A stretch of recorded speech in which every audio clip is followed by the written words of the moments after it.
Good morning to our friends, our family members, and guests. Welcome to the second Charlotte E. Ray Lecture. My name is Michael Peoples. I am a 3L here at Howard University. I am also a student attorney in the Investor Justice Education Clinic, known as IJEC. I am also the president and founder of a new student organization called the Financial Independence to Retire Early Law Association, known as FIRE. I am also the treasurer for the Latinx Law Alianza Student Association. On behalf of Hustle, we want to thank all of the student volunteers for participating and want to thank all of our guests and speakers for their attendance today. The Charlotte E. Ray Lecture was created to honor the legacy of Charlotte E. Ray, the first black woman who received her bar admission, who had to disguise her name as C.E. Ray only because she would not be able to do so under her own name on the basis of her gender. Charlotte's legacy has laid the path for female attorneys nationwide, and throughout the day you will hear more about Charlotte's story and her legacy and its impact on others.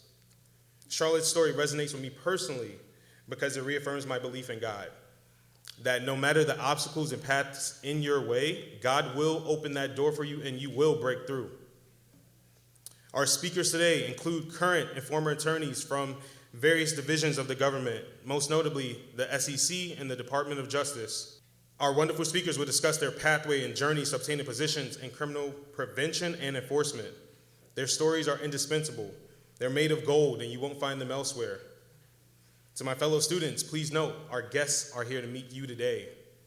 There will be opportunities for you, for us, to meet and engage with them one-on-one on a personal level. I implore you and encourage you to take those opportunities as they come. Before we get to our next speaker, we would like to recognize Professor Ben F. Wilson for his 20 years of teaching environmental law at Howard University. Professor Wilson is a trendsetter, being recognized by the American Lawyer with this Lifetime Achievement Award in December of 2021, and being recognized by the Environmental Law Institute for its Environmental Achievement Award in October of 2022. Professor Ben Wilson cannot be here today with us, but we thank him for his exceptional service. Now, let me introduce you to an exceptional woman, a woman of many talents and many traits, a professor who teaches the foundations of constitutional law, gender and the law, international human rights, Supreme Court jurisprudence, and a course titled Equality According to Pauli. Our next speaker has been internationally recognized as a pioneer of race, gender, and human rights. She has written shadow reports for the United Nations on the elimination of all forms of racial discrimination and U.S. compliance with the International Covenant on Civil and Political Rights.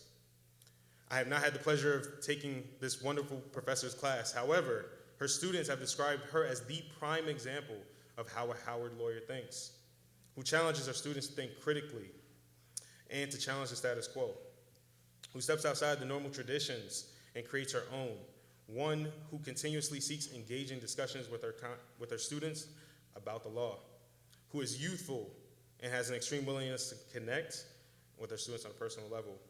Without further ado, ladies and gentlemen, Interim Dean Crooms Robinson.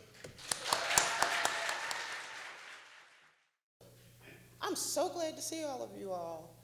And let me give a special shout out to the class of 2026.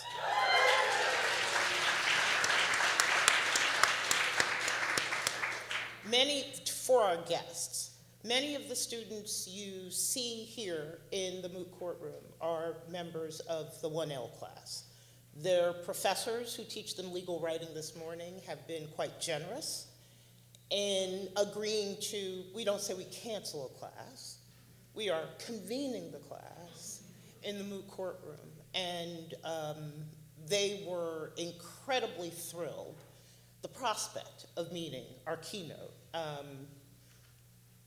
Some of us sweeten the pot with a little extra credit, so they may in fact be motivated to show up beyond the keynote lecture. Welcome, welcome, welcome, welcome. I can't do much more welcoming than what has already happened, and thank you very much. I appreciate that. It's a lot to live up to. So, without further ado, I am going to yield this particular place so we can get to the business at hand, and you can hear the person you actually came to hear rather than continue to hear from me. I look forward to interfacing with all of you all, the folks who pulled this together. The only thing that I will say, let's lift up Ben. Ben would have been here, but he had a conflict that made it impossible. But having worked with him, I've been here 30 years.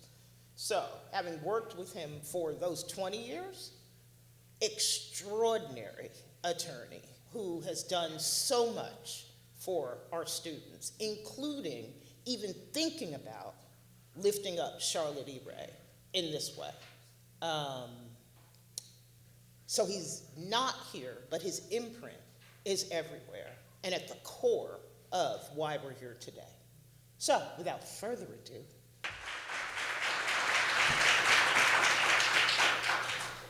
good morning.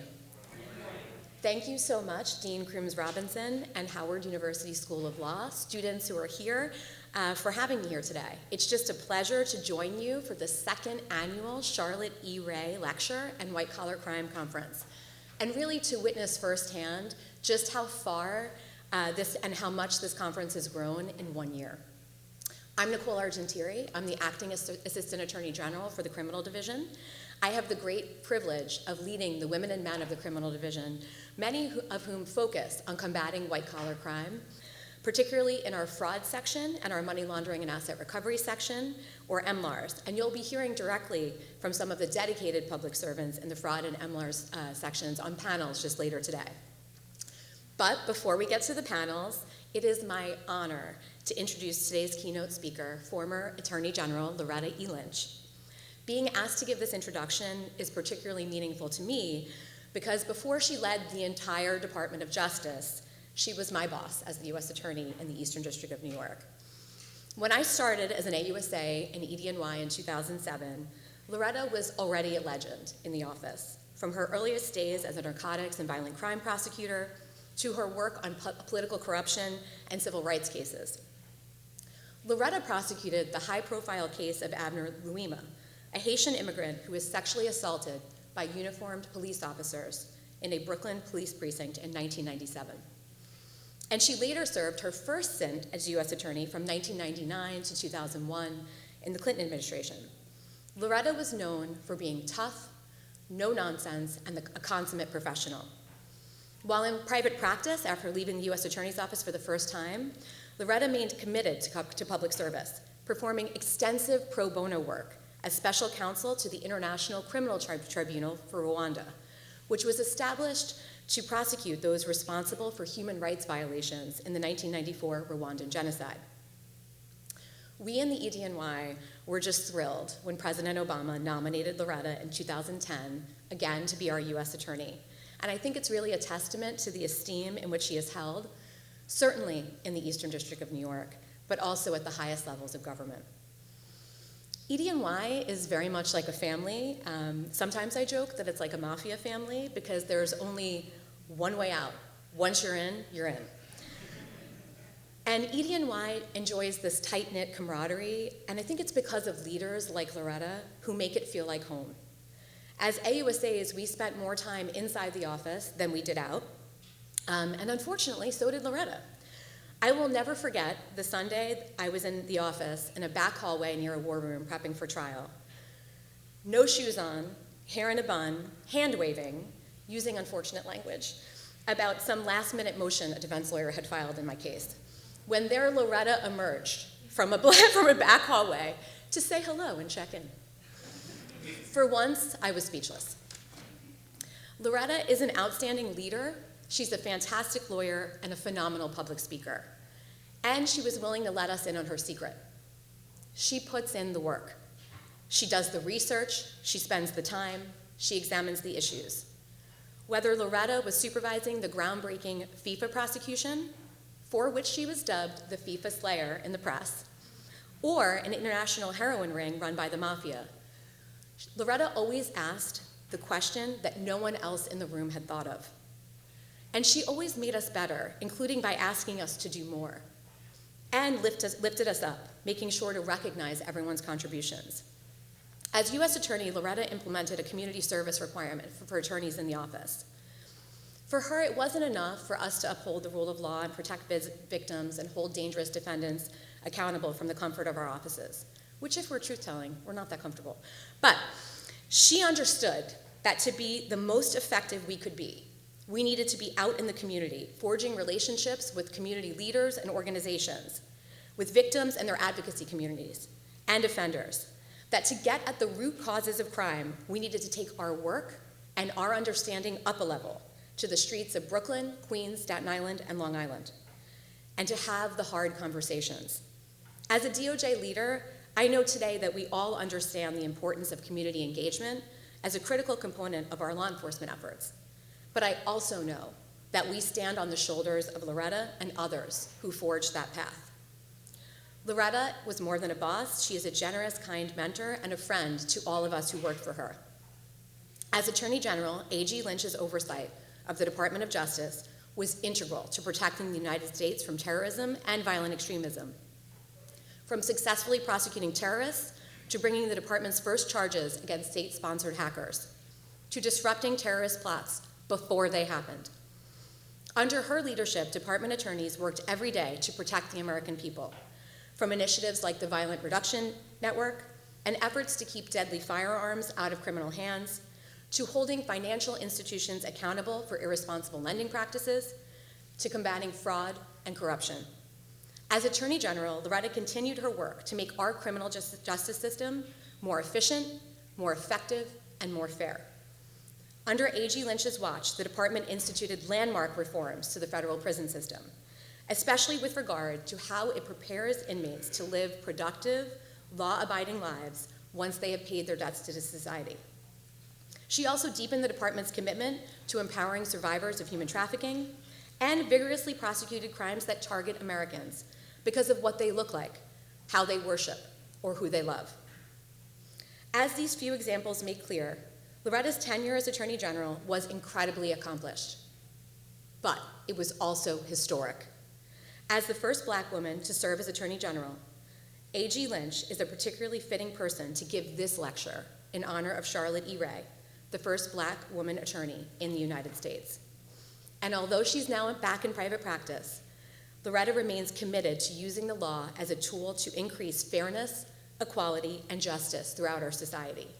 Whether it's chairing her firm's civil rights and racial equality audits practice, or serving as an advisor to the New York Attorney General's office in its investigation into the conduct of NYPD officers during protests following the death of George Floyd, Loretta remains an example of how the practice of law can make positive change and inspire the next generation of leaders. Without further ado, it is my honor and great privilege to welcome former Attorney General Loretta Lynch to the stage.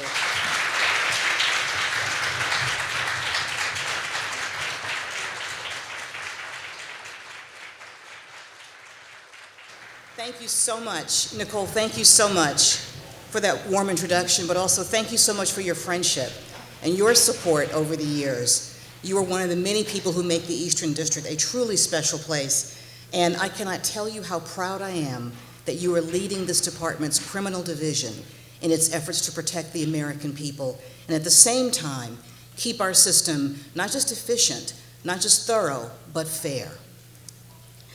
And thank you, Dean Crooms-Robinson, for welcoming me back to Howard Law School.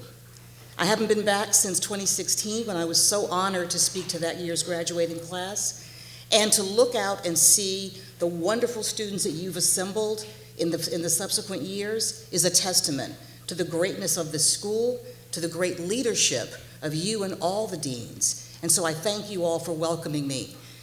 To the most important people here, the students at Howard Law School. Thank you. Thank you, first of all, for joining this great profession of ours. You are in for the time of your life.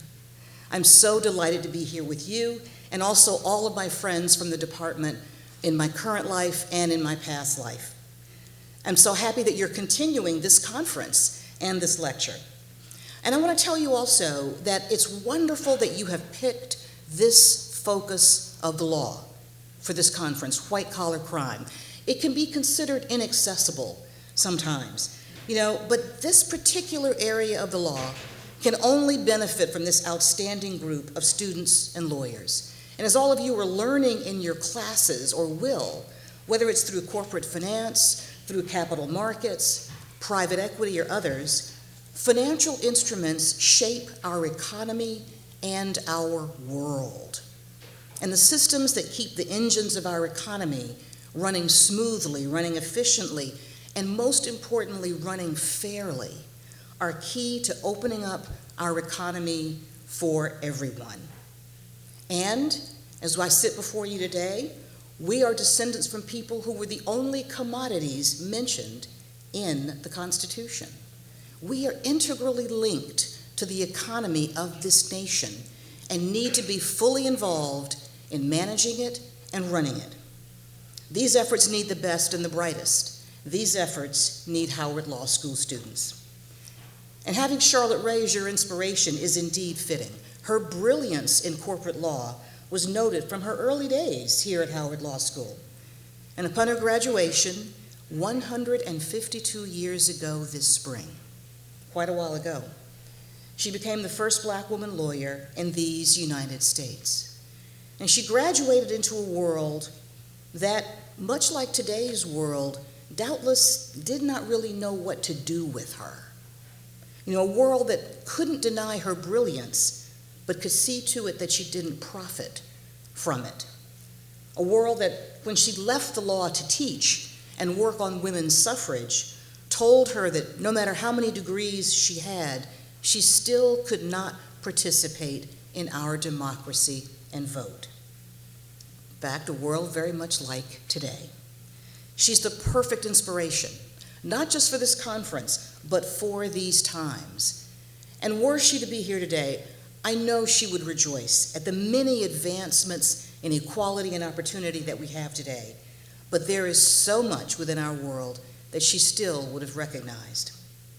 And what a world we're in. Sometimes it's hard to fathom the sheer whiplash of our current times.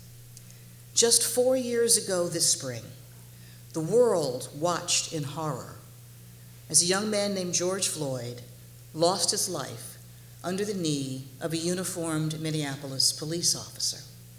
It was a shocking crime. It was a senseless tragedy, and it did not have to happen.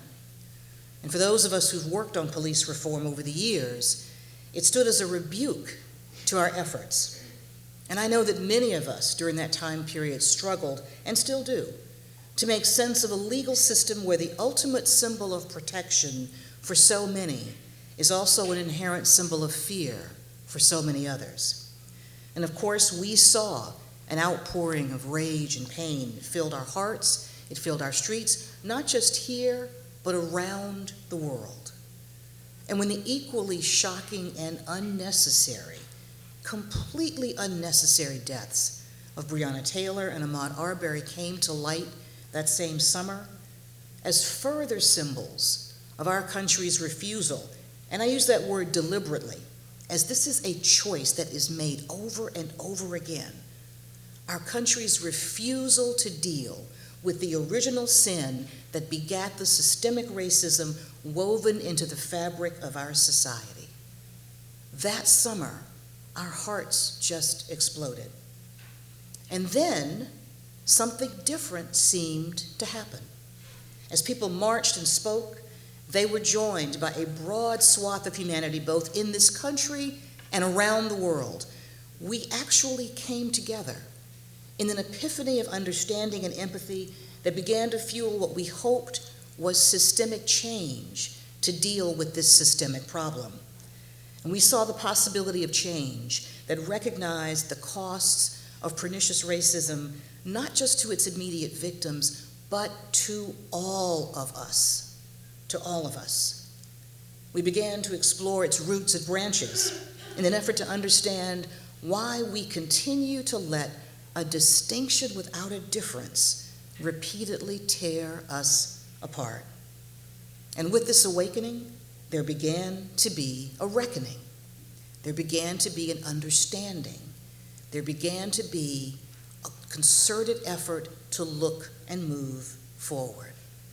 And now, scant years later, we've experienced a dizzying reversal of so many of those efforts. Here, in the greatest democracy of the world, we see the culmination of years of efforts to curtail the fundamental right to vote. And here, in a country founded on individual liberty, we've seen the reversal of a woman's right to make one of the most private and consequential decisions of her life on her own. And just as we have begun to face our complicated and painful history, and it is complicated, we see laws banning books as well as shutting down the teaching of our full history, all in the name of avoiding some people discomfort. Discomfort.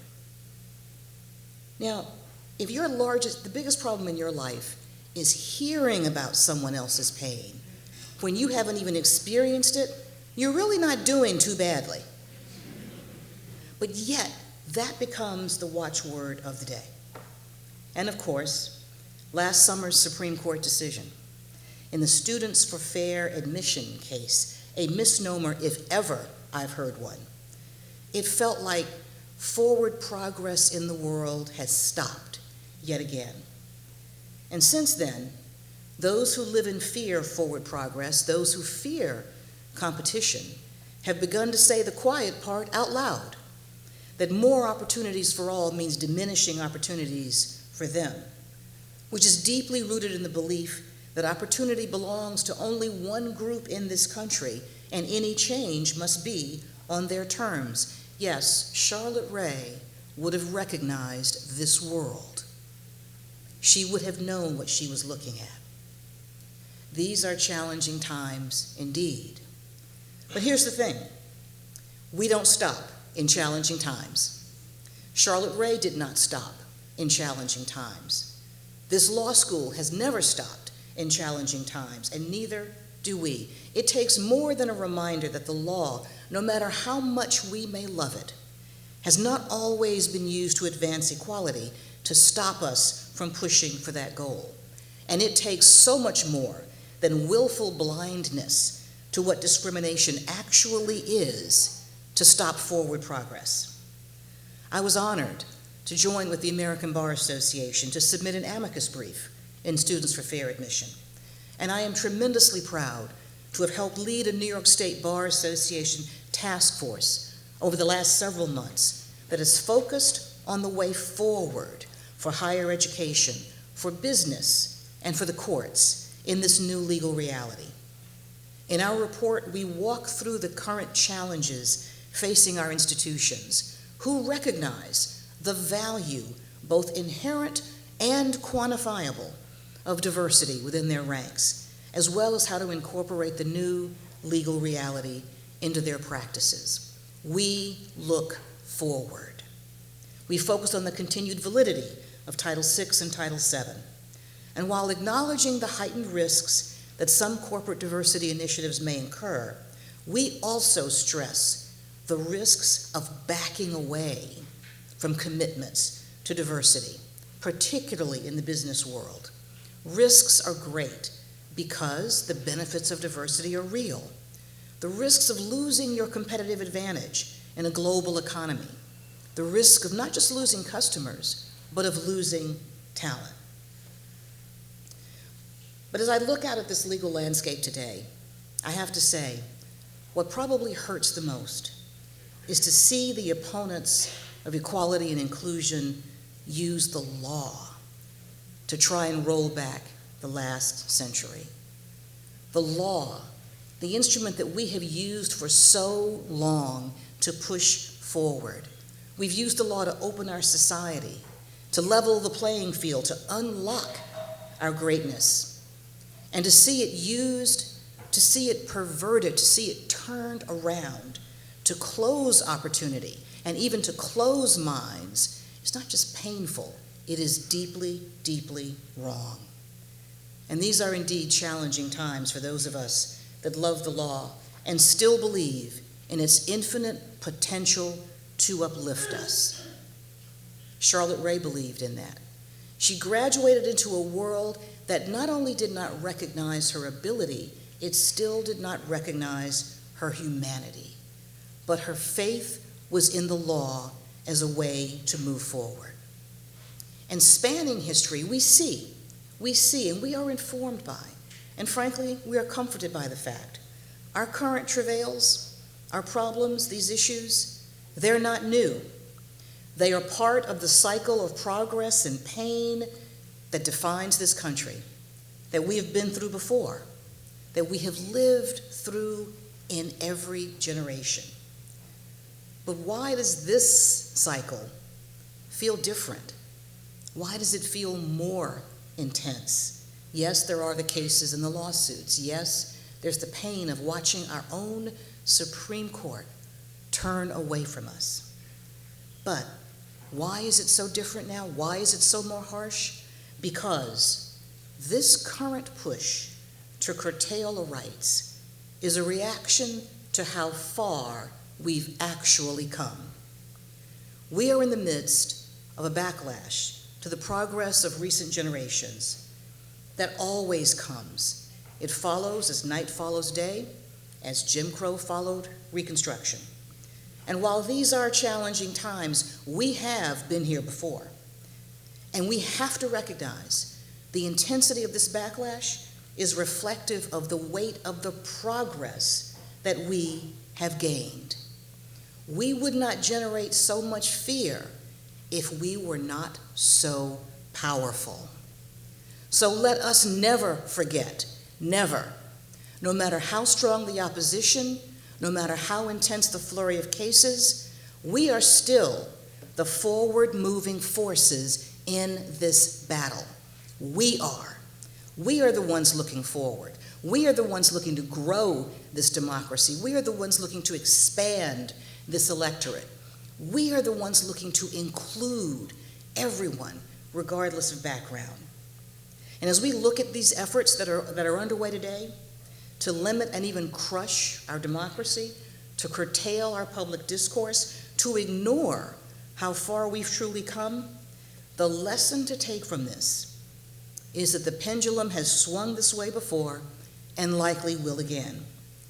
It's not that we have lost this fight, because we have not. It's that our gains have struck a chord. Our victories have struck a chord. It's not that our values and our efforts are not true and enduring, because they are.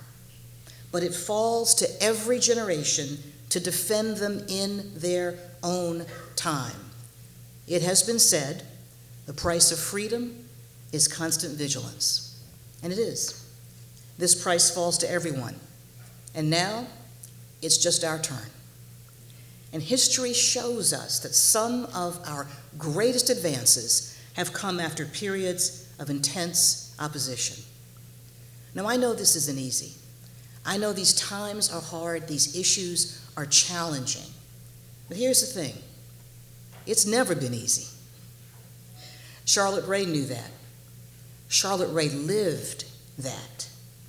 She knew that the practice of law as a Black woman would be hard, but she fought for it anyway, because she knew she was fighting not just for herself, but for all of us, so that our journey might be a bit easier.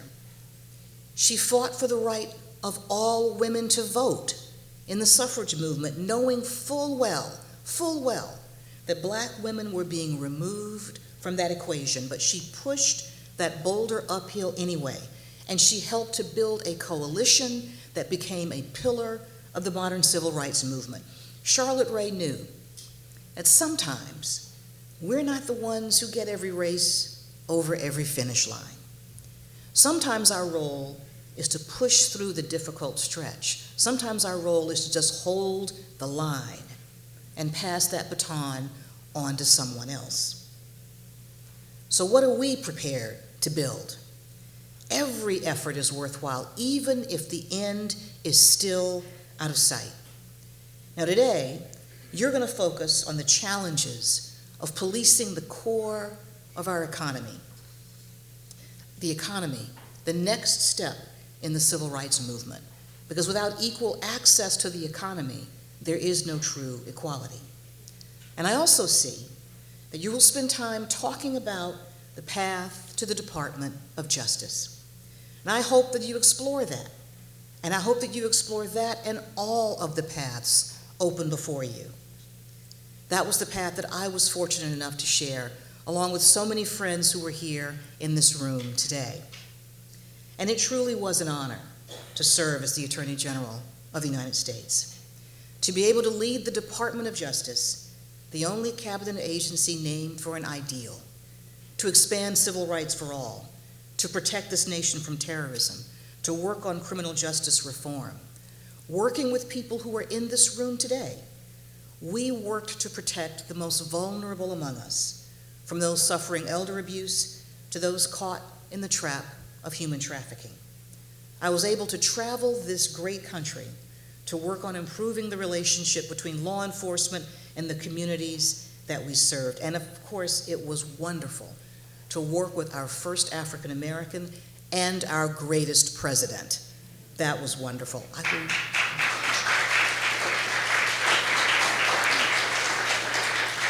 I will never forget those days. But as you look forward to find your way and find your path, know this: some of my favorite moments from my time at the Department of Justice were from my days as a young lawyer in a windowless office in the basement of a courthouse in Brooklyn, New York, helping a frightened witness find the courage to testify, or sitting with the families of those who lost someone to gang violence and bring them some small measure of justice. Looking at people who had no reason at all to have faith in the criminal justice system and showing them that on at least this one occasion, we could hold their interests as close as anyone else's. And those, in fact, are the times that I hold closest to my own heart.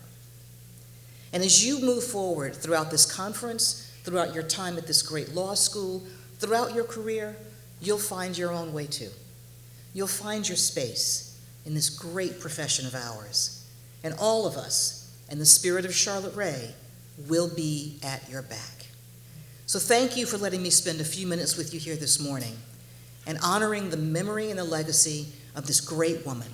Thank you for this conference and your focus on economic equality and keeping our markets free and fair.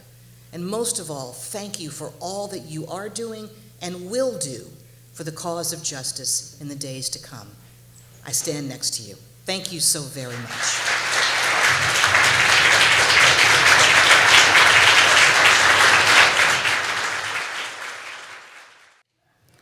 Thanks, everyone. I just wanted to start by thanking AG Lynch for those incredible words. I know I needed it, and I think everyone in this room did as well. I also want to thank our esteemed panelists for joining us today to kick off as the first panel of the day. So I am Lorinda. I am the Principal Deputy Chief of the Fraud Section in the Criminal Division. I am joined by Breon, who's a U.S. Attorney for the Eastern District of New York, Vanessa Avery Roberts Avery, who is the U.S. Attorney for the District of Connecticut, Matt Graves, who's a U.S. Attorney for the District of Columbia, and Kenneth, who is the former U.S. Attorney for the Eastern District of Louisiana and the former Assistant Attorney General for the Criminal Division. Thank you for joining us. I thought we could get started today by just talking a little bit about your journey. Everyone here has had a unique journey to where you're at, and I was hoping you could tell a little bit about what kindled your interest in public interest. If you could talk a little bit about your career path and how each role you have served informed how you serve in this current role. So we'll start with you. Start with me. All right. Good morning, everyone. So happy to be here at the Charlotte Ray lecture. This event is great. I'm happy to see all the students here. I come to you from the Eastern District of New York, but I'm not going to talk about it because former AG Lynch did, and Assistant Attorney General Nicole Argentieri already did that. But let me tell you a little bit about my journey. So I'll start from my formative years as a young person tell you this because it's really a foundational for me. So one, I grew up in New York and Brooklyn, and you can imagine the experiences I had as a young black male in New York during the 80s and 90s. Saw a lot, racial inequality, educational disparities, and other challenges. So that is part of me. I'm also the proud son of a pastor of a Baptist church, which is also a part of me, and that sort of fed in very early to my desire to serve the communities, watching my parents doing that on a day-to-day basis for the people in our communities. So then you fast forward into my progression into the law. When I was in college out of California at Berkeley, I took a couple of courses that really opened my eyes to the power and influence of the law. I took legal studies and women's studies courses focusing on the seminal constitutional law cases of the 20th century, Brown v. Board of Education, Roe v. Wade, and I saw through those cases and those classes how the law can be a tool for positive change in society. And I said, I want to do that. I want to, at some point in my career, contribute to the greater public good as a lawyer. So I pursued that path. Now, in terms of becoming a prosecutor, originally, I'll be honest, I thought I would be a public defender. Took courses in law school focused on criminal law. I was in a clinic, juvenile rights clinic, defending juveniles accused of misdemeanor crimes in family court. And I thought that would be the place that I would serve. But when I started to make a transition from the law firm to the public sector, I spoke to the judge I clerked for, who, Sterling Johnson Jr., great judge, black judge in the Eastern District of New York. And he asked me if I considered going to be an assistant United States attorney in the Eastern District of New York. I told him I hadn't. And he explained to me the importance and value of having good people on both sides of the aisle. And in particular, he stressed it's important to have diverse people on both sides of the aisle. And he said it's important because that is the only way you ensure that the criminal justice system will work fairly, will work in a manner that's consistent with the Constitution, and that will ensure that all the interests in our communities that we serve are protected.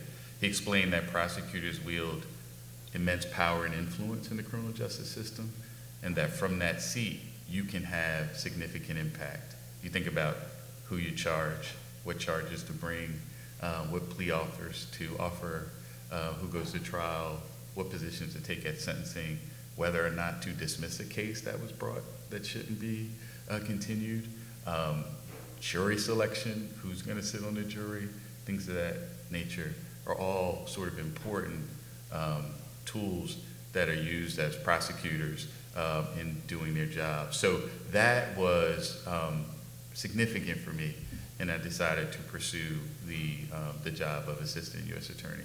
Maybe I'll stop there. Thank you very much, Breon. Vanessa? Sure. Good morning, everyone. Vanessa Avery. I grew up in Connecticut, and for those of you who don't know where Connecticut is on the map, it's up in the northeast corner, not too far from New York City. But although it's a smaller jurisdiction, it certainly has the same types of issues that Breon's talking about. I grew up in New Haven, Connecticut, in the so-called inner city. During the same time period, during the 80s and the early 90s, the height of the crack epidemic, the height of the peak of gun violence, not only in Connecticut but around the country in the early 90s. And coming out of that experience and being the first in my family to graduate with a bachelor's degree, let alone a law degree, put me in a position where I felt like I needed to figure out where I could make the most impact in my career in this world. And because of finances, which I think we're going to get into a little bit later, I started out my career in the private sector because that's where I could afford, because I only went to law school with hefty student loans. And being able to take a break at a certain point in my career and think about where do I want to see myself. Throughout my career practicing law, I maintained a connection with students.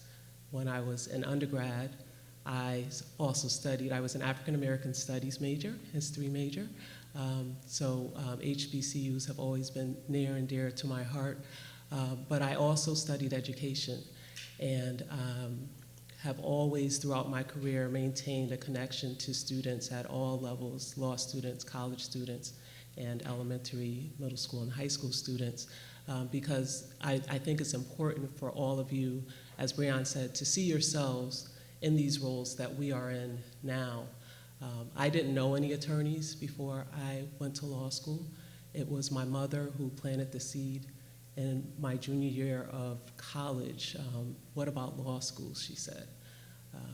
The people I knew who were going to law school knew from day one of freshman year, it seemed like, that they wanted to go to law school, and so they were focused and on this path that I was not on when I was in college.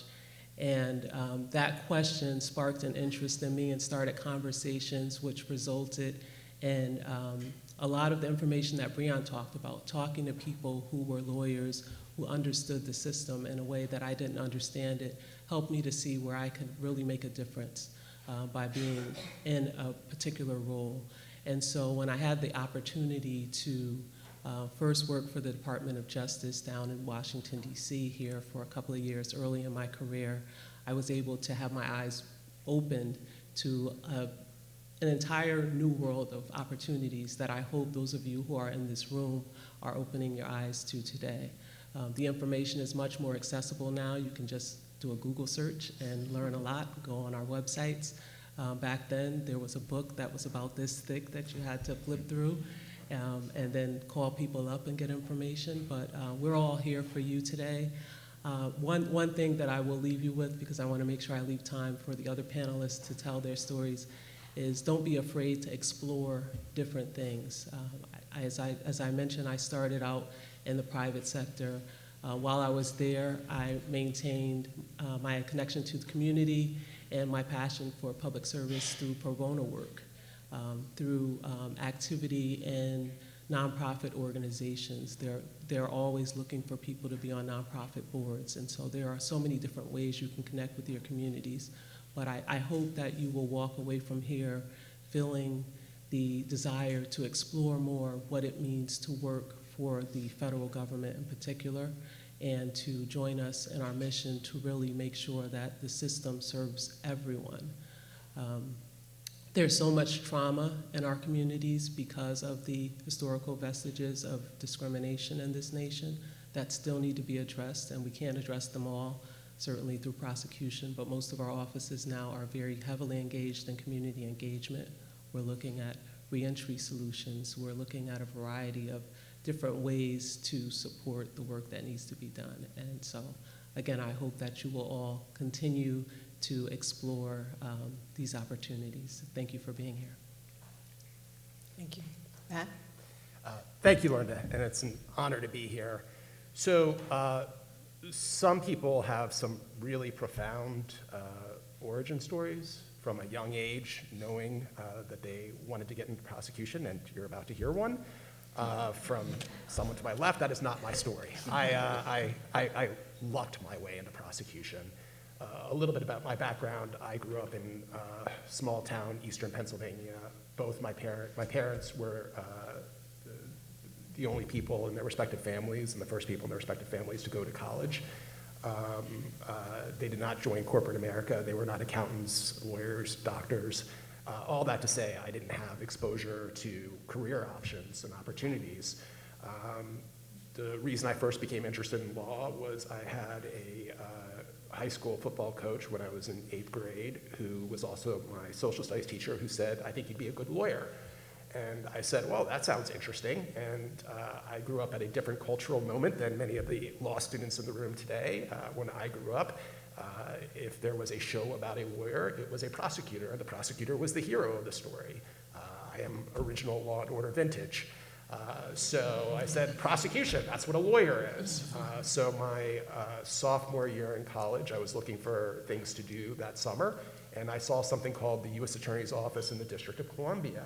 At that time, I didn't know what a U.S. Attorney's Office was in general, let alone how unique the U.S. Attorney's Office was in the District of Columbia, but D.C. was relatively close to home. This was prosecution, so I threw my hat in the ring, and I was lucky enough to get a position. So that was probably the formative professional experience of my life. I went to work in the office that I now have the honor of heading as an undergraduate intern. I'll pause there and note that we have several current externs, both from the law school here and undergraduate, and I think some of them might be in attendance today, and 30 or so years from now, you might be in this seat at the Charlotte Ray, I guess the 32nd annual Charlotte Ray lecture, speaking on behalf of the office. But I was assigned to a section in what we call our Superior Court Division, which is the division responsible for enforcing violations of local law. And I worked particularly with a group within that division that was responsible for what we would classify as lower level felony offenses, robberies that often didn't involve weapons, burglaries, assaults where there was some significant amount of injury, enough that it'd be a felony instead of a misdemeanor. And I realized a couple things through the process. First of all, and I had no appreciation of this before, that being a prosecutor, particularly a prosecutor that focuses on local crimes, is victim-centric. You are working with victims, and you are playing an awesome role in the process for them. Those of you who are in law school, particularly when you're dealing with civil concepts, there's this concept in the law of making the victim whole.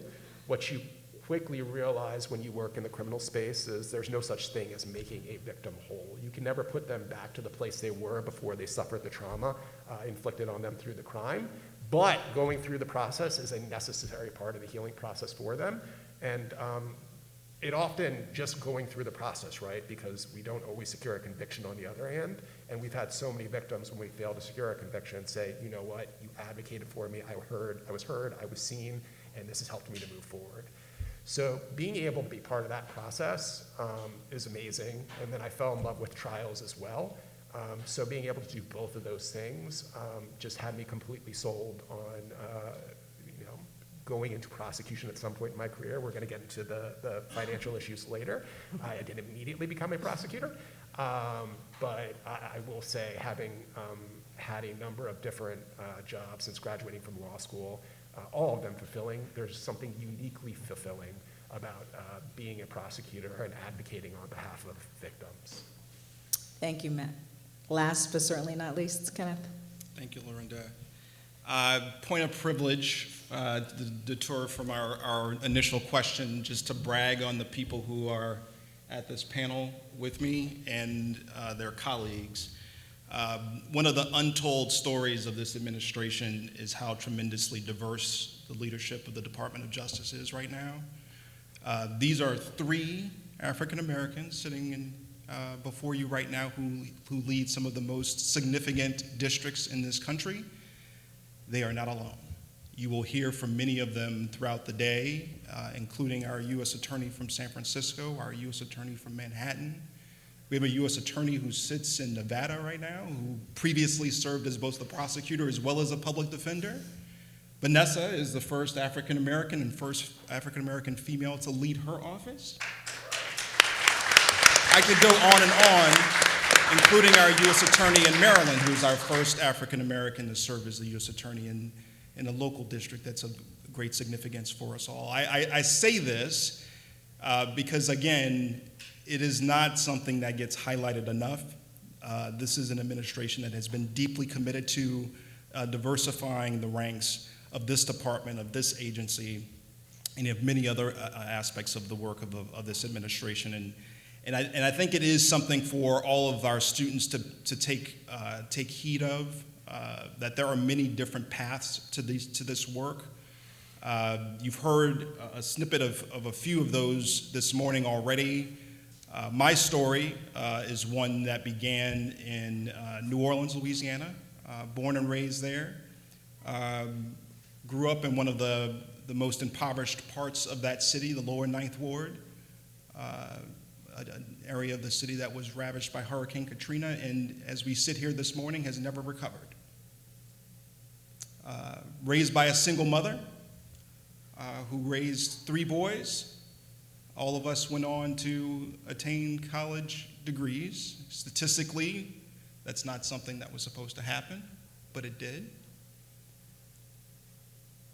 My father was a New Orleans police officer, 37 years. My brother, middle brother, is a detective for the Houston Police Department. So significant law enforcement background in my family. On the flip side of that, while I sometimes visited my father at work in prisons, I also walked the hallways of prisons to visit my own family members who were incarcerated. And the formative event that led me to become a prosecutor was one dealing with someone who was involved with our criminal justice system, my own brother, who I lost to the streets of New Orleans in 2004, very violently. At the time, I was practicing law in New York City, and I rushed home, and my brother was someone who was raised, we shared a father, different mother, lived in the same city, but in many ways we lived worlds apart, and had the opportunity of walking into my brother's bedroom and seeing on his wall, he was 23 years old when he died. Hanging on one wall, he had about 30 to 40 funeral programs. Friends, colleagues who had died before he had died. And in New Orleans, like in some other cities in this country, there's a tradition sometimes of people wearing shirts bearing the face of the deceased, right, in celebration of their life. And so on this other wall, he had 30 to 40 of those shirts. 23 years old. This is what he went to sleep to every night. That's what he woke up to every morning. And certainly, in a lot of ways, it informed his own life. And I imagine how he envisioned he would eventually die. And that day was the day that led me to decide to become a federal prosecutor to help prevent other families in other communities from suffering that same loss. And we'll get a chance to talk a little bit more about how that came to be, but having the opportunity to do that work in so many different communities, not just in this country, but across this globe, has been the greatest pleasure of my life. Thank you. Each of you are current, former U.S. attorneys in particular districts. Kenneth, you are also the Assistant Attorney General for the Criminal Division. I just wanted to get a little bit from you guys about how do you think about community? You're in your districts to serve. What community are you thinking about serving? And I'll start with you, Kenneth, if you could talk a little bit about the idea of community and what that meant to you as a U.S. attorney and as a AAG. There's 1,400 public servants in the criminal division sitting in over 70 countries across the globe. And so beginning kind of expansively as much as possible, much of the work of the criminal division is focused internationally. It involves law enforcement partners across the globe, and so engaging with those partners in many ways, engaging with our public servants that sit in other countries, representing the Department of Justice outside of the United States was a fundamental part of the job that I had as head of the criminal division, and it's a fundamental part of the work that the criminal division does each and every day.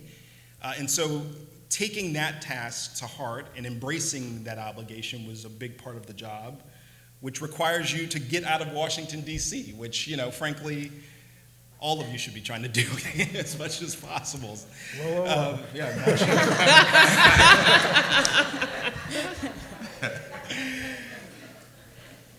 I think most of us would agree, but no offense.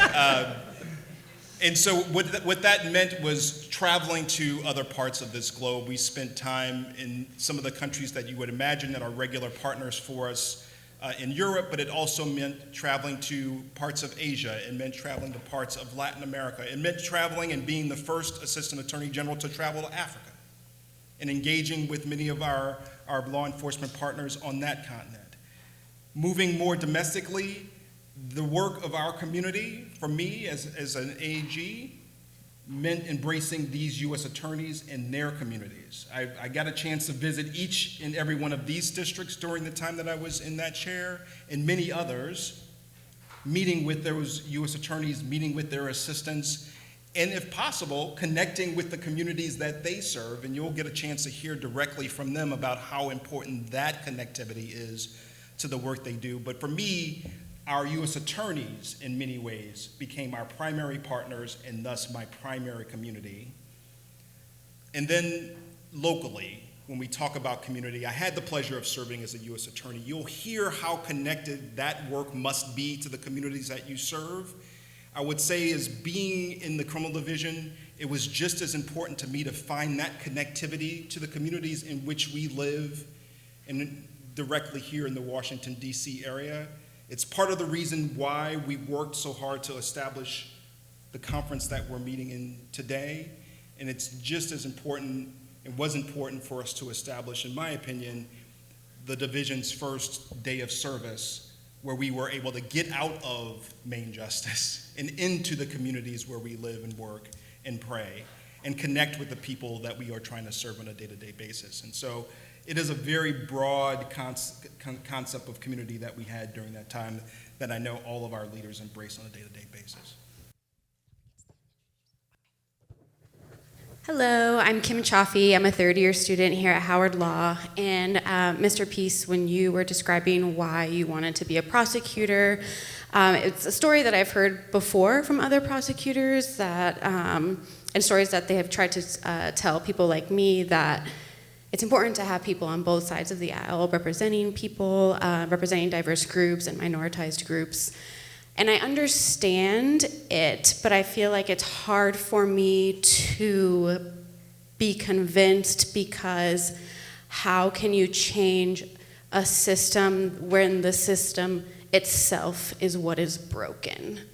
And also, when you're a young prosecutor, you don't have a lot of discretion. If your supervisor says you're not offering a DSA or whatever, like, you're not doing that. And so, yeah, just wanted to hear what you all have to say about that. Yeah, so that's a good question, and I think a lot of people worry about that. In fact, I worried about that when I was deciding whether to go into the U.S. Attorney's Office. A couple things. First, I'll acknowledge, right, that there are challenges in the criminal justice system, clearly, right? We've seen issues of disparities with respect to race, et cetera. We've seen police violence. We've seen a lot of things that make us skeptical that the system can't work. But I will say that my view is that it's important to be engaged in your community. So that's sort of, when I say that, I mean more broadly. And so part of our communities is, how do we deal with justice? How do we deal with crime? How do we deal with the ills of our society? And what I mean by that is, when people are being abused, whether it's by police, or we have environmental justice issues in our communities, right? Health crises as a result. When you're dealing with discrimination, whether it's in housing or policing, et cetera. What can we do about it? So my view was, I wanted to opt into the system, participate in the system, and try to do my part in effectuating change. Again, making it more fair, more just, and more inclusive. And I think there are many opportunities to do that as a prosecutor. You're right, you can't go in and do whatever you want. We have laws we have to follow, we have policies, we have procedures. But the discretion that each prosecutor has to make sure that justice is administered fairly, justly, ethically, right?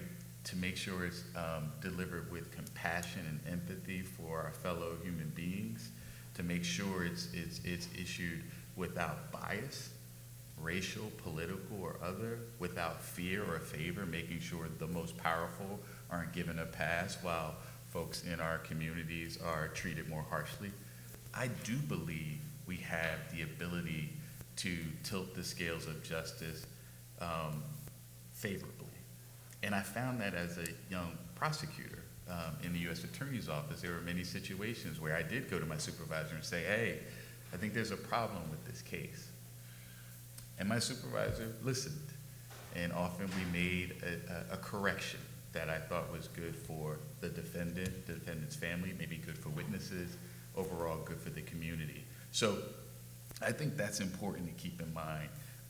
There are ways that we can change the system, and I think you need people with different backgrounds to do that. Mm-hmm. Like when I think about my office and I think about the decisions we make, they're consequential, right? I say everything we do affects people's lives.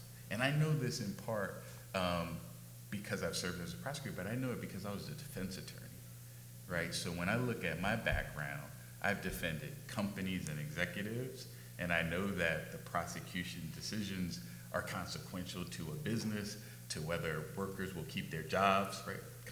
But more consequential to individuals, right, who aren't wealthy. I represented a man who was wrongfully convicted of murder, rape, and robbery in 1981, right? He served almost 30 years in prison.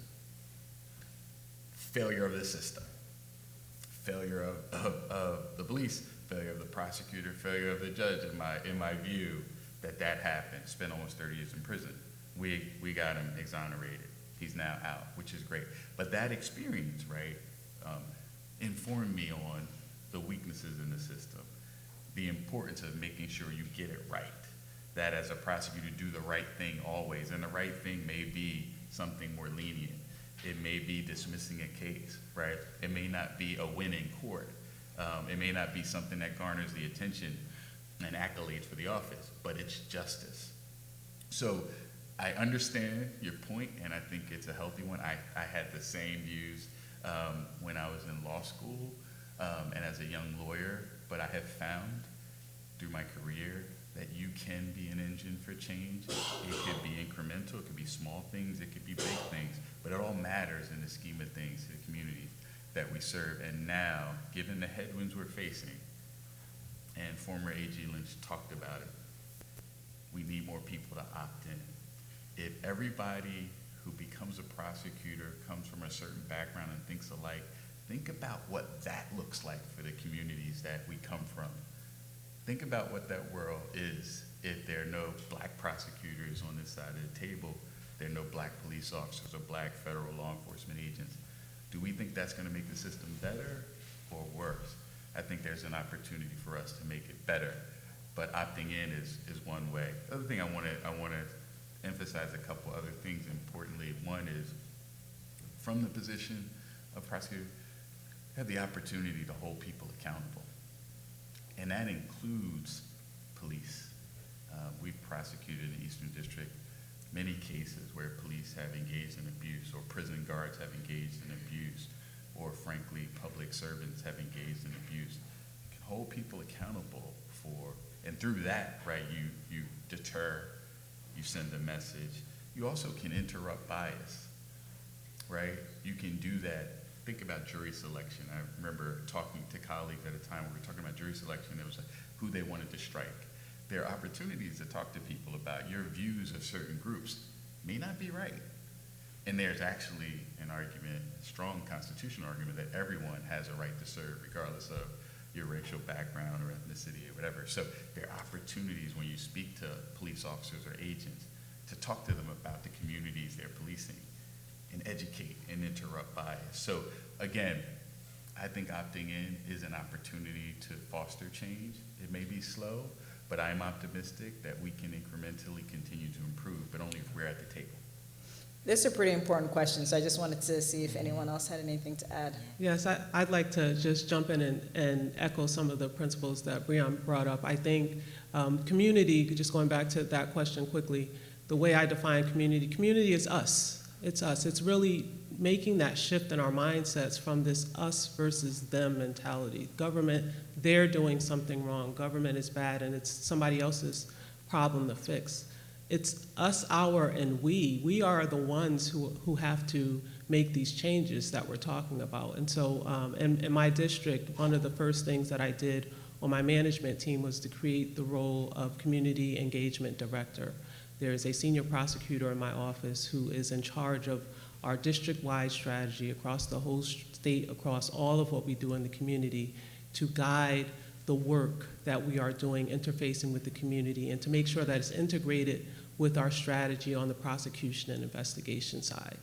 I think that if we give up and say the system is broken and let's walk away from it, we are missing a huge opportunity to make the changes that Breon's talking about.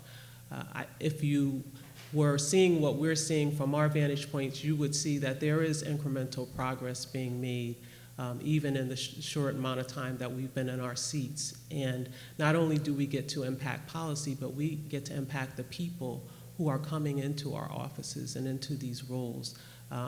One of the things that I am most proud of so far in this role as U.S. Attorney are the people that I've hired, the Assistant United States Attorneys and staff members who have become a part of our office and who will probably in another decade or so still be in that office, helping to drive forward the important work that we're talking about, of making sure that the office is inclusive and that it's serving everyone in every community across our jurisdictions.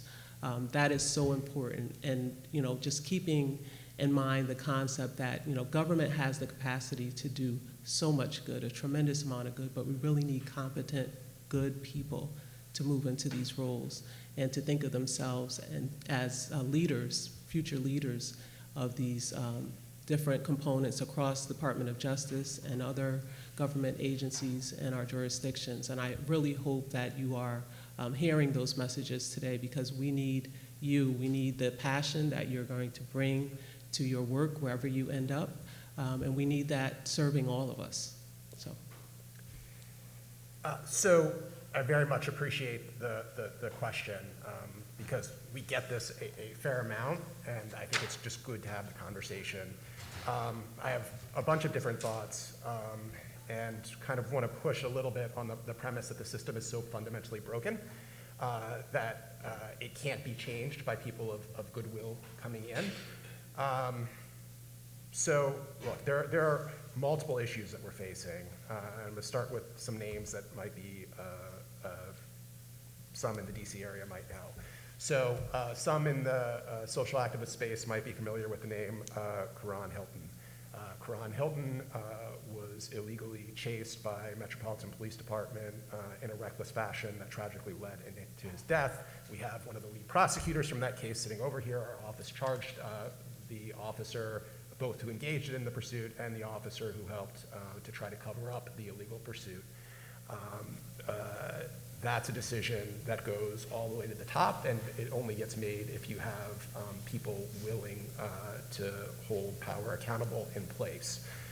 Another name from social activism spaces, Antoine Gilmore. Antoine Gilmore had fallen asleep in a car. Officers went to try to wake him up.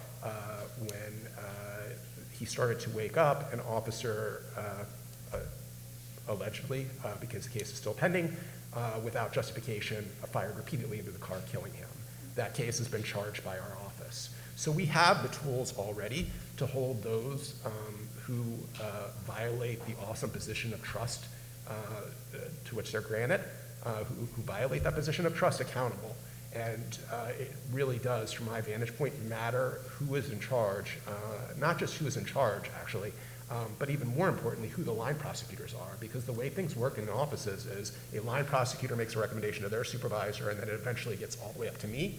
But if you don't have someone on the line saying, I think an officer violated the law here, then that decision never gets made. And it's why it's important at every level to have representation. So that's one issue and one side of the equation. Some other names that may or may not be as familiar that have just personally stuck with me, and I'll explain why they personally stuck with me. Antonio Cunningham Antonio Cunningham was 17 years old, going to school, doing all the right things, had an after-school job, was going to his after-school job at around 4 o'clock, and was gunned down in a robbery that went bad in the Brookland neighborhood. Gerald Watson was 15 years old. He came home, asked his mother if he could go to the basketball court and go play for a while. She said yes. That was the last time she spoke to him, because when he went outside, he had the misfortune of running into teenagers from another neighborhood who had looked to come to that neighborhood simply to kill someone from that neighborhood, anyone, in retaliation for what they had perceived that neighborhood doing to their neighborhood. From my vantage point and what I've seen, particularly over this last year, is we have an epidemic of young black men being gunned down in their prime over foolishness. And if we are not going to do something about it, who is going to do something about it? And I submit, seeing that all that I've seen is that you need people who see the humanity of the individuals who have died, the importance of getting justice on behalf of those individuals, and the humanity of the people that we're charging if you're going to have justice. And if you don't have justice, if the system does not produce justice for who often are the most vulnerable in our community, then people are going to get justice on their own. And that's what we saw too much of last year in the District of Columbia. And I say this is personal for me because, DC is my adopted home. I've lived here for over 20 years. Both of my children are born in the district. I have a teenager and a near teenager. These ages resonate with me. I often send my children out to play basketball. We talk all the time, and there was a lot of talk, rightfully so, in the summer of 2020 about the talk that black men have with their children, particularly their black children, about the importance of interactions with the police and how they can quickly turn lethal. I've had that conversation multiple times with both of my children. But we don't talk enough about the other talks, right? About all the other ways in which there's harm waiting out there for black boys in the community. I've made my children read these articles to stress to them why I have the rules that I have, what is going on in our community and the change that needs to be made, and I would just encourage everyone to be part of that change.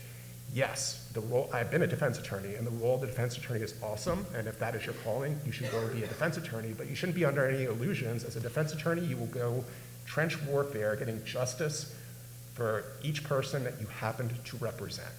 And there is incredible value in that, but that is not systemic change. You can be an advocate for the outside, and you can try to push systems to change. There's tremendous value in that. That's what my wife candidly does. And I have a lot of respect for that. But from my perspective, I would rather have power than ask power for permission. And when you're in the roles that we are in, you have a lot of power and you have a lot of discretion. So I think that's kind of the full-throated argument from my perspective for what Mr. Peace said earlier. Well, I think our U.S. attorney has spoken. We'll leave it there. I want to say one other thing, because this is part of what I think about a lot, and it relates to community. I want to come back to community, but I think emphasizing sort of balance in thinking about the system is important. And what I mean by that is, I don't accept sort of that the victimization of our communities should be accepted at all, particularly our black communities. So when I think about what we do, I think about not accepting, for example, when our black and brown women and children are trafficked or sexually abused or exploited, not accepting when our communities suffer from gun and gang violence and people are killed, not accepting when our communities are defrauded, when people, immigrant communities, lose their life savings and retirement funds, not accepting when civil rights are abused, when hate crimes are committed against people who are considered as other in our communities, not accepting when people in power abuse that power, whether it's a politician or a police officer, et cetera. So I think our communities want us to care about them and to make sure that when they are victimized, that their rights are respected, their value is respected, and something is done. But I think what our communities also want is that process to be fair and balanced and constitutional. So I always think about, we have to strike a balance, and we all think about our jobs as more than just investigating, prosecuting someone, locking them up. That's a major part of what we do, because we deal with some very serious crimes, many of which are very violent, have massive implications. We all do terrorism cases, for example, implications for national security, all that. But there's the front end piece of, we have to try to deter crime. We have to think about, is the criminal justice system the right route for this case? Can we divert something? Can we consider alternatives to incarceration? And on the back end, right, people have paid their debts to society. What do we do, right? Don't we have a role in trying to help them reintegrate into society so that we can prevent recidivism? And so we just launched in the Eastern District a new reentry court, the first in the history of the district, where we're taking what are termed by probation high-risk people who are leaving prison and trying to help them go through a process that will help them reintegrate into society successfully, hooking them up with job training programs, educational opportunities, mental health services, et cetera, so that they can be better and be successful going forward. That's all part of what we do. We set up recently a conviction integrity process, because I had a personal experience, as I described earlier, with someone wrongly convicted.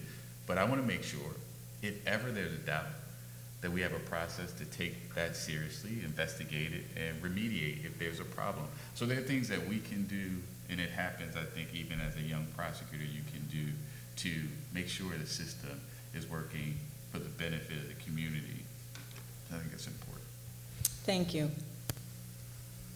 And while she walks over, I don't want to belabor the point, but I will say that it is important to have your perspective in the department.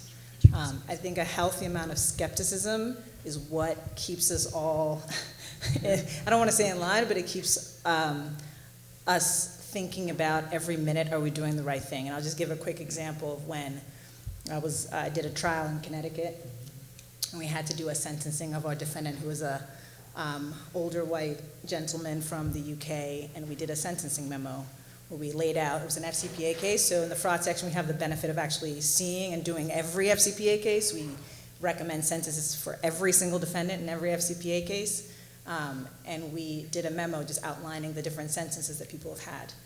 And when I put together that memo, I realized one thing, which was the highest sentences have gone to Black and brown defendants.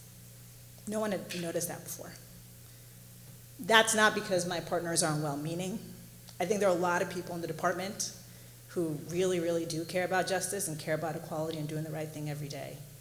But you have a different perspective that they don't have. You may see something they don't see. And then the question is, why is that the case? Is it just because we're in different districts? Is it because we're in front of certain judges? We don't impose the sentences, but what are our recommendations like in those cases? Are we a part of the problem? And I think asking the question and having people think about it, makes everyone around you better. So that healthy amount of skepticism, I think, is something the department can always use more of. Professor April Christine, and I'm also a former assistant United States attorney, so I'm very excited to have you here with our students. I have a practical question for our students. As interns and externs, how much exposure can they get to being a line prosecutor and filing cases in your offices? What can they learn? And what can they do now to help position themselves if they want to have a career as an assistant U.S. attorney? I was just going to say a lot. But yeah, as I'll start, and then I'm sure there's a lot to add here. To have an internship or an externship in our office is, I think, the most phenomenal experience you can have. Anybody who wants to go into litigation anywhere. You will be working side by side with the line AUSAs. You will be working side by side with FBI, DEA, ATF, IRS, whatever, SEC, whatever agency entities we're working with. You will be in the room seeing the cases and investigations from start to finish. One of the challenges I think people have faced with whether or not to consider internships in our office has been that they are unpaid internships.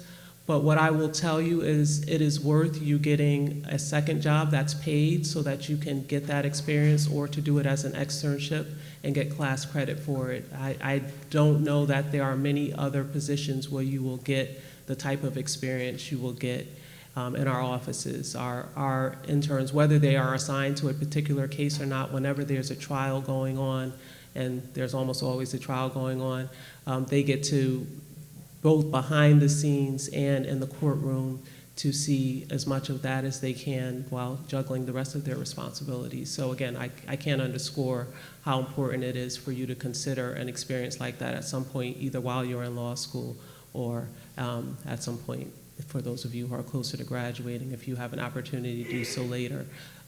Getting a full-time job in our office is very competitive because we have limited roles, but you should not be discouraged from applying. I will tell you that we are always looking for more candidates. We get a lot of applications to our open vacancies, but many of those people who apply are not really qualified, and we can tell that on paper. So we're always looking to have more qualified people applying. There are so many different ways you can set yourselves up for having a qualified application, and sometimes it means you have to go and get a little experience somewhere else before you can come in.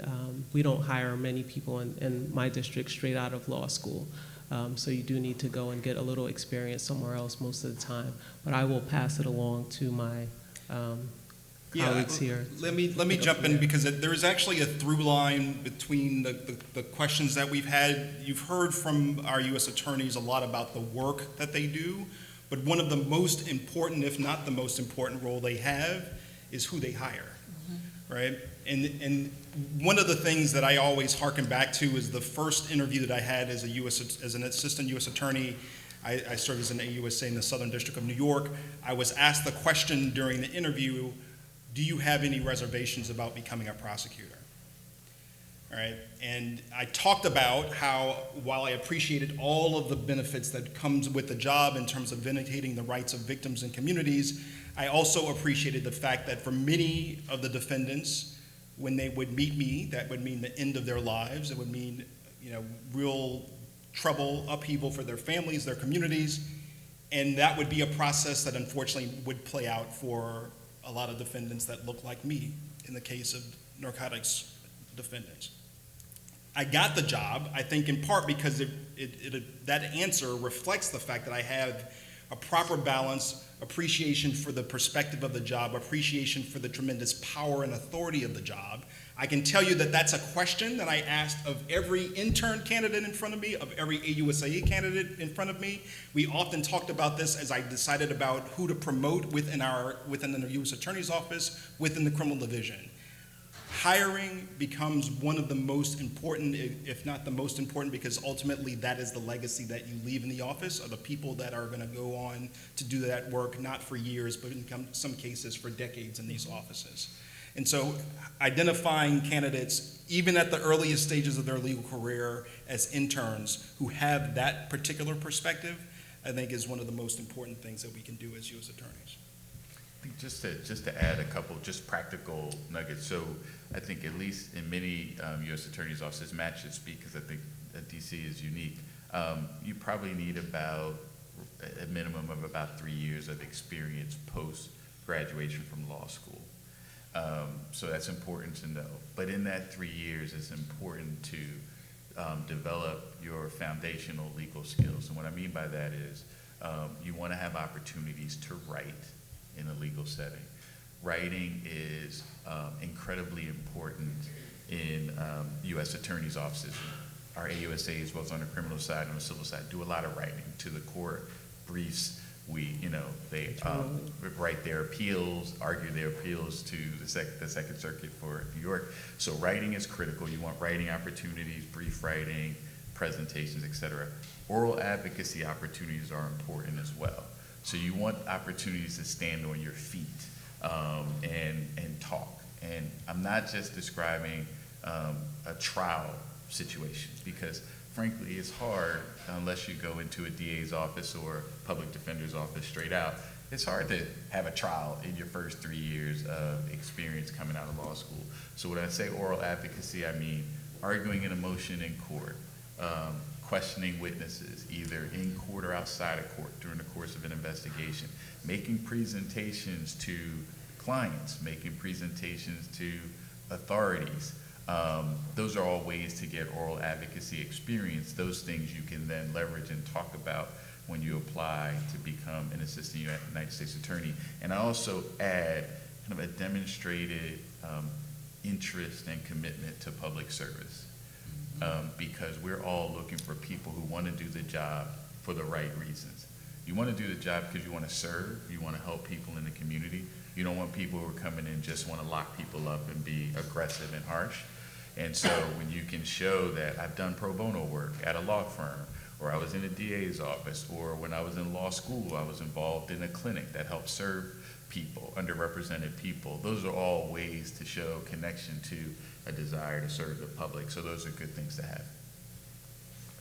In terms of what students can expect, I've had the occasion to talk to people who have done an internship or an externship with us and then gone back to law school, and then I reconnect with them. And I've now heard this multiple times. They say they have had conversations with their classmates about what they did while they were in their office, and their classmates essentially accuse them of lying, saying there's no way you could have done that. We are drowning in work, so it is not uncommon that people are our externs or interns are doing first drafts of very substantive filings, and those drafts are edited, but it would be very fair for those students to use those drafts as their writing samples. So that's just one example, and then all the access that's been discussed on the panel before. It's a really valuable experience, and I would encourage people to do it. I recognize the financial hardship. I endured the financial hardship as an internship. I think that's somewhat lessened with the externships, which is an opportunity that I consider everyone to pursue. It also helps with the hiring process. We do hire some people off of clerkships, both superior court clerkships, our local court, as well as federal district court clerkships.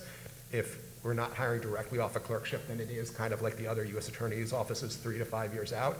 But even people that we're hiring 3 to 5 years out, when we see that they've interned or externed in our office, that's something that gets them through the pile. And it also causes us to call the section that they interned in and say, hey, do you remember this person? And a number of people have gotten pushed to the top of the pile and ultimately through on the strength of the recommendations of the people that they interned or externed for. Back there.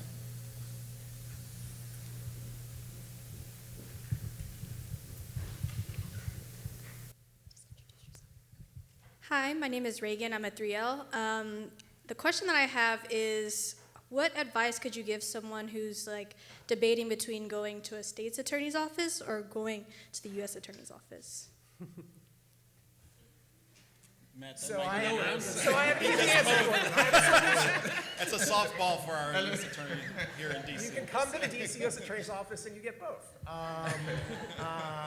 It is very unique in our office, and I promise I'm not trying to recruit against my peers up here.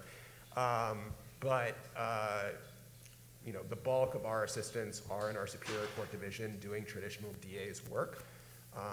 We hire a number of people who were DAs in other DAs before joining our organization, and all of them remark or say it's just amazing how many resources you guys have, and the resources you guys have to do this job are just so much greater than what my office had.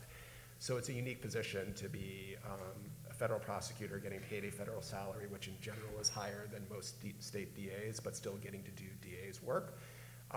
In all seriousness, having prosecuted on both the local and the federal side, it's like picking between children. The district, the state side, you have so much more victim contact.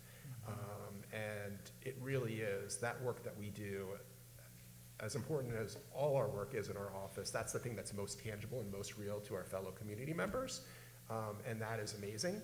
And then on the federal side, the legal issues you deal with, the complexities, having to deal with partners across the federal government, having to deal with international partners. It really is just an amazing experience. So I say do both. You don't have to do both in our office. You could go to be a DA in one office and then go to another U.S. Attorney's office, but they are both great, and you would not go wrong with either. And I would. I'm sorry, Vanessa. I just was going to ask. On average, Matt, did you see more trial practice in the state court and the superior court versus in the federal? Yeah. So that's the other thing that you get.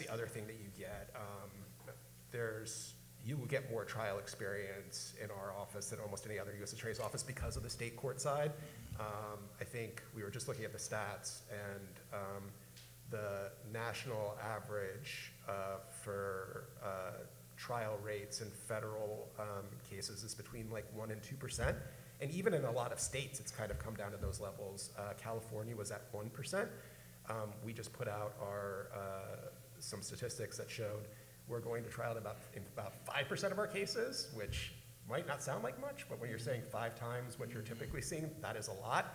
And the numbers kind of explode when you get into more serious cases. We're going to trial in a good number of those cases as well. So you just get an amazing amount of trial experience going with state court prosecution.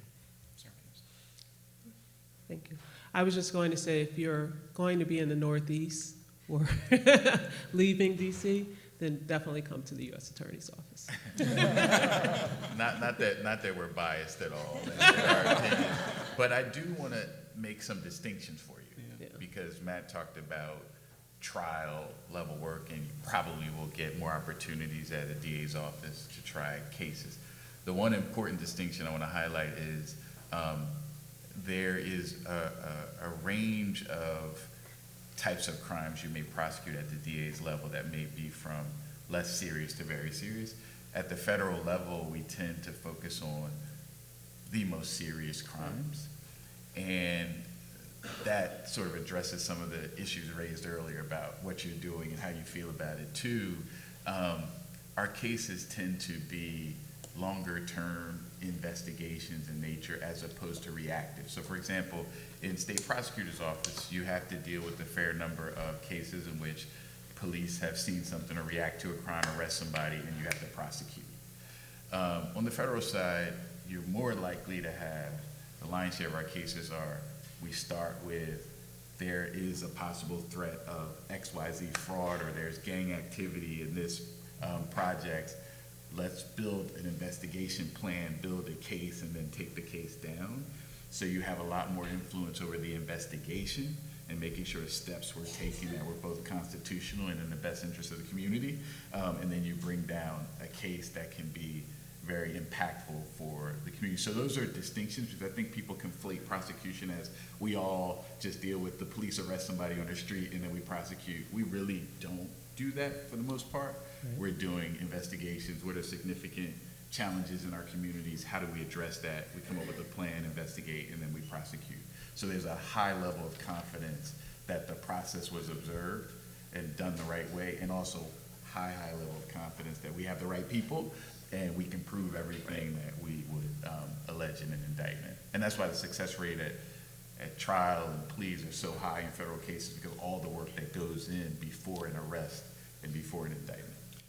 And I'll just add that it's important, as you are thinking about these options, some of these offices have shiny titles and they're considered prestigious or whatever. It is important for you to have a sense of the culture of these offices, whether you're talking about DA's offices or U.S. Attorney's offices. I say that coming from New Orleans, where the local DA's office has been criticized by the Supreme Court related to its prosecutorial misconduct over decades of that office. I say that having inherited a U.S. Attorney's office that was previously helmed by people who were trained in that DA's office, who brought some of those prosecutorial misconduct type of habits over to the U.S. Attorney's office, and ultimately led to the reversal of the most significant civil rights prosecution in that office, which I then took over, right? So it is important for you to have a sense of the leadership, of the heritage, of the tradition of offices, how they do their work, who do they hire and promote, right? What's their relationship with the court? What's their relationship with the defense bar? What's their broader reputation in the community? Ask those tough questions as you're thinking about those options, whether you're thinking about state or federal level. So can you talk a little bit about the financial realities of doing this job? You know, thinking about, I think some of you, not all of you, started a firm before going into public service. So you could talk a little bit about how you thought about financial needs and restrictions, and then how you handle that. I'll start. So when I left college, I had substantial debt. My family couldn't afford to just pay for college, so I had to take out a significant amount of student loans. Then I decided, I'm going to go to law school, and my debt grew. So when I left law school, I had substantial amount of debt to repay. So even though I knew I wanted to go into public service at some point, I had the financial realities that I had, debt that I had to pay back. So what I did as a first step, I went to a corporate law firm, and a couple reasons. One, obviously, the pay was great, and it allowed me to pay back a substantial amount of my loans, but also the training was good. So I was able to use that first few years to develop as a litigator at the time. I argued a motion, I took depositions, I did a lot of writing, and so that sort of laid the foundation for me to be prepared to apply to the U.S. Attorney's Office. I also clerked for a year with a federal judge. But that was a reality, and so I had to take that into account in thinking about my plan for my career. And it was only after I was able to pay off a good chunk of my loans that I was able to then transition into public service. So I think there are ways to think about it. You obviously have to do what's best for you and your families, but fitting public service in after several years of doing something else is doable, but you should be thinking about it affirmatively and have a plan. And my plan was, let me pay down my loans as aggressively as I can. The other thing to say is some law schools have loan repayment assistance programs for people who are going straight into public service. That is a tool that has helped a lot of people jump straight into public service, even with a lot of debt. So knowing those programs is important as well. I'm happy to go next. One of the student who did made the opening comments, talked about his organization, FIRE. I don't remember the exact acronym, but Financial Independence Retirement Early. When you figure out that retirement early plan, let me know. My story, just to reiterate some of what I said before, I'm the first in my family to go to college. First to graduate college. There are other family members who attended but have not yet graduated. And certainly the first to go to law school. And when I studied for the LSAT, people have asked me about that. A lot of my colleagues I mentioned before knew they were going to law school when they hit campus. And so they were all signed up for Kaplan courses and had done practice tests and all of that. Well, I couldn't afford Kaplan. I ordered some free materials and had my roommate proctor me for the LSAT, and somehow made it through. So when I graduated with all of this debt, I had to figure out, okay, what am I going to do next? How am I going to pay for Barbary even? I was fortunate to have spent a phenomenal summer at a law firm and was hired. They gave me an offer to start there as a first-time student, and they advanced me money for that summer that I was studying for the bar, and that helped me to cover my expenses. There are a lot of different creative ways you can go about making sure that you're able to get to where you need to be, but you need to figure out what your plan is and make sure you ask for answers. Breon just talked about this student loan forgiveness path, which I wasn't fortunate enough to know about those types of options that might have been available, but the option that presented itself to me that worked out for me was going to the law firm first. I went there for 4 years. It was a great training experience, as similar to Breon's. I handled some of my first trials during those first 4 years. I got a lot of in-court experience, a lot of writing experience, and it wasn't until my 4th year that I applied for my first job at DOJ, having had both trial and some appellate experience, although I hadn't argued, I'd worked on some appellate briefs as well. So this is not to knock the private sector. If that is a path you need to go to, or you feel compelled to go to, you should definitely do it. I spent actually half my career in the private sector, but I love being in public service. I love the mission of what we do. I think that it's important for you to always ask the question, how can I do this, and not to be deterred because of the financial piece. I know that for a lot of us coming from the Black community, my grandparents were sharecroppers, so I come from a very humble background, like I imagine some of you have. And when that happens, you feel this obligation sometimes, or you have an obligation to help other family members, which adds to the financial struggles that you have going forward. But I will tell you, as I'm sitting here today, that it is possible for you to manage those things, but just make sure that you are intentional about having a plan for them. Completely agree about the need for being intentional about having a plan. And I could say that from the perspective of not being intentional. In my own journey, everything that they both said is what you absolutely should do. I did also go to a law firm, and I will put a plug in and just want to echo what Breon said. It's not just about the money. You do get outstanding training at law firms as well, and a level of supervision that you're just not going to be able to get a government job because people just don't have the time to supervise on that level or the resources to supervise on that level.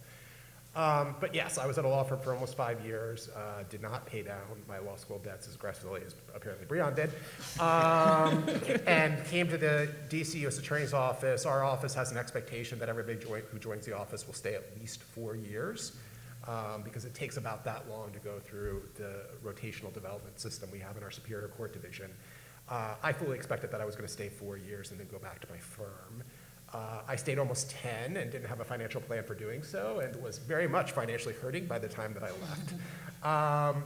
So the one thing I'll say is, lots of people come up with plans to stay as prosecutors for their entire career. That is amazing. But just because you choose to become an assistant United States attorney does not mean that you have to stay in that role for the rest of your career. And becoming an assistant United States attorney opens up a lot of doors to you. One of the biggest fights I have in my current role, right, is keeping the talent that we have in building. Because, people who have 10, 15, 20, 25 trials, deal with the issues that we deal with in DC, can be a successful prosecutor in the District of Columbia, which is one of the hardest jurisdictions to prosecute cases in. They're very well sought after. And our people have gone on to do amazing things, being partners in law firms, compliance officers at major companies, working in compliance offices. You have no shortage of opportunities where you can make more money than you can as an AUSA. So that is always a path that is open. You should have a plan for whatever period of time you may be in the government. I have a better plan than I had. But you shouldn't view it as, I'm going to go to a firm for 4 years, and then for the next 40 years or 30 years, however many years you intend to work, I'm going to be locked into being a prosecutor. That does not have to be your path. Although we'd be fine with that. That's what I was going to say. So I have gone back and forth. I've been in the department 3 times, been in private practice 4 times. So like all of our panelists, I've had this same path of going back and forth. If you ask my wife, she would say you basically go into private practice to finance your public service career. But there's a couple of important notes that I'd just add here. One, as you're thinking about a career in public service, whether you make the decision initially to go to private practice or not, turn down the volume on your lifestyle, right?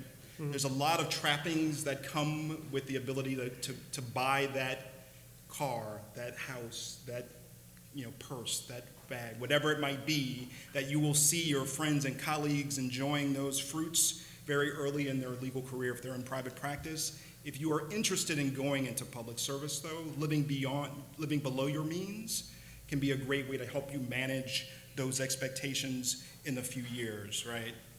The second thing, and this is something it's been important to me in each one of these stops because, again, like a lot of our colleagues here, my family is not wealthy. I have been the breadwinner at times, not just for my own family, but for other people in my family. I've had to pay tuition for family members. I've had to have family members live with us. Sometimes you have to be willing to have tough conversations, even with your family members, about what your lifestyle will look like in public service versus in the private sector. And that is something that's sometimes a difficult one. Sometimes black families, we hesitate to share information about finances, and I'm not saying they need to know exactly how much money you're making, but they do need to understand that this sacrifice is not just for you personally, it will be for us collectively, that it is for the benefit of our community, it's for the benefit of our family long term, but things will be different for a little bit. The only thing I would add is whether you want to go to private practice or not, the word that I think our ancestors fought for, everyone fights for, is freedom. So get some financial freedom. That is what will allow you to make choices in your life about what you want to do and how you want to spend your time. That is the most important thing. If that means going to a firm so that you can, go to private practice, I agree. Firms are great places to work. They're great places to learn. But seriously, freedom should be your goal. You should just get yourself to a place where you can make decisions that are not tethered, or the most important factor is finances. If you can get there, it is tough. I think a lot of us are striving for it still, but to me, that is how, if you can orient your mind that way, I think it'll pay dividends, just generally in life. And as co-head of the white-collar practice at Sidley, I must say, firm practice is outstanding. You will get great training, among other benefits. I was waiting for that plug. I thought you left that at home. Hello, everybody. Thank you so much for being here. I'm Kim Hooks. I am a 2L. I'm very much interested in going into prosecutorial work. I am from DC, born and raised in Ward 8 specifically. So Kenneth, I really resonate with your story, your upbringing, and then not even more so hearing about the shootings. I mean, this is literally my home, and I have very personal experiences with my own family, being victimized in this city. And so with that, I think I have the passion part, right? But I think I struggle a little bit with a little bit of my confidence comes when, or lack of confidence in the writing piece. And so I really wanted to just ask you all, in your own view, how good was your writing when you left law school? What kind of training and how did you really garner that feedback for your writing in those firms where you were in your previous jobs? And then lastly, a question about what kind of training will a newly prosecutor get? A new hire prosecutor, yeah. So those questions. You want to start since it's from DC? Although a lot of people from DC moved to New York. Just to keep that in mind. And Connecticut. I'm not aware of that phenomenon. So look, in my own mind, when I graduated from law school, I was a fantastic writer. I went off to a clerkship, and the first thing I submitted to my judge when I got it back, there were more words struck out than what remained. And that was a long, hard year where I learned to become a better writer. And then I went to a law firm and kind of went through the same experience. I view having both come up, having people work on my writing and then working with the people that I supervise on their writing. I very much view writing and writing at a proficient level the same as the LSAT and the SAT. It is a skill that can be learned. It is a skill that is learned by people who have access to tutorials and clinics that I didn't have access to when I was coming up. So it's not something that you should be intimidated by. It's good on you to recognize that that's an area of growth for you and kind of what you want to focus on. So what I would suggest is getting as many opportunities as you can with externs and internships, working with different people, seeing different writing styles. There are courses that I've taken that are still offered from time to time on legal writing specifically that I think are really helpful. And the same way that you can like learn a logic game for an LSAT, you can learn the basic conventions of legal writing. I want to go back to where you started. The passion, that matters more. That's something that can't be taught. That's something that will keep you going in these jobs, and that is something that will shine through when you're going through the interview process. Yeah, if I can go next. I'll start where you just left off with the passion and the confidence piece. I will make a comment that I think is accurate. Every audience member who's asked a question today has been a female. I think that your confidence in standing up in this room and being present in this space and wanting to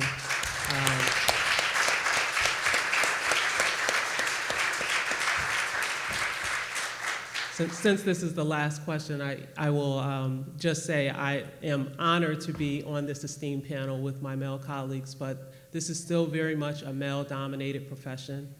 There are many times when I walk into a room in the course of my workday where I'm the only woman at the table and often the only black person at the table as well. So there is still a lot of confidence that you have to bring with you when you walk into these spaces, but you've been doing it for quite a while already, I imagine. So just keep that with you. With regard to your specific question about the writing, when I started as a new attorney, just like Matt, in my mind, I was a great writer because first year of law school, they told us legal research and writing was the most important class we had in law school. And so I took that to heart, and I worked on my writing from first year to my 3L year and graduated thinking, I knew what I was doing, and then you get that first edit back from the partner, and it's dripping in red ink, that you probably all get it electronically now, but it used to be in hand, in the old days, and looked like the paper was bleeding. But I took it to heart to continue the same way I had in law school to learn how to write. So I made sure that I had opportunities to work with every litigation partner at my firm at the time. They all had different writing styles, and some of the things that one person would take an axe to, the other person would leave alone. And I started to get my voice and my writing style and figure out what worked for me. I echo everything Matt said. You can learn the skill, you will find your voice, you will find your sweet spot. And there's always room for improvement in legal writing. If you give something to a partner, they will always find something that needs to be edited. So you start to grow that thick skin, and you start to appreciate it. Even now, as a manager in the office, I always want someone else to look something over that I'm writing because you want it to be its best. So I will just leave that with you on the confidence part. I'll say a couple things. Same experience, legal research and writing. We thought it was the end-all be-all in law school. The clerkship experience, I can't say enough about the import of that experience for me and my development in terms of becoming a writer, particularly working for a judge who had been in private practice for 25 years and brought that perspective to his job as a Third Circuit judge. Some of the most important lessons I take from that are still like the linchpins of my writing now, which is you have to learn to be briefer.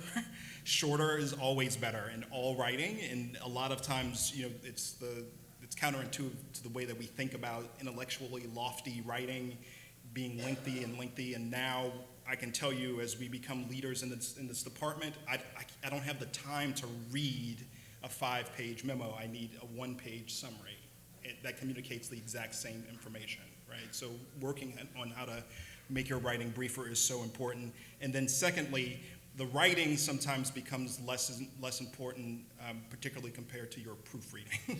I can tell you that over and over again, and I suspect that all of our U.S. attorneys can talk about this, you get so many applications for these jobs, they're merely looking for ways to eliminate people as opposed to select them, and one of the easiest ways for you to be eliminated early on in the process is to have some proofreading, some editing issue on your resume or in your writing sample. So spending more time in terms of proofing your writing can be just as important.